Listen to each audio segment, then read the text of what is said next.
আসসালামু আলাইকুম। স্কুল থেকে আসার সময় বাজারে গেছিলাম। বাজার থেকে এই ঝিঙ্গাগুলো নিয়ে আসছি। দেখেন 100 টাকা কেজি। এই তিনটা ঝিঙ্গার দামে আসছে 100 টাকা 1 কেজি।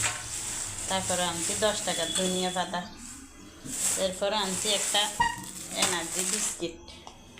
ঝিঙ্গাগুলো দেখতে অবশ্য অনেক সুন্দর। কালকে আমার বড় মেয়ে আসছিল, একটা পাউরুটি কিনে দিয়ে গেছে। আমি তেলাপিয়া মাছগুলো লবণ হলুদ মাখিয়ে রাখছি। আর হবে ভেন্ডি ভাজি, আদা বাটা রসুন বাটা হলুদ মরিচ লবণ দিয়ে দিছি। আর এখন দিয়ে দিব ঝিঙ্গাগুলো কেটে রাখছি। বিসমিল্লাহ। টমেটো আর ঝিঙ্গা একসাথে দিলাম।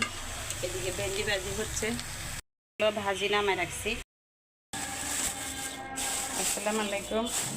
আমি দুইটা সুন্দর জিনিস নিয়ে আসছি। এই দুইটা পাতিল নিয়ে আসছি। আমার অনেক পছন্দ পাতিলগুলা, কিন্তু অনেক মজবুত। দুইটা পাতিল 300 টাকা নিছে। ফাইনালি কিন্তু আমার তরকারি হয়ে গেল ঝিঙ্গা দিয়ে।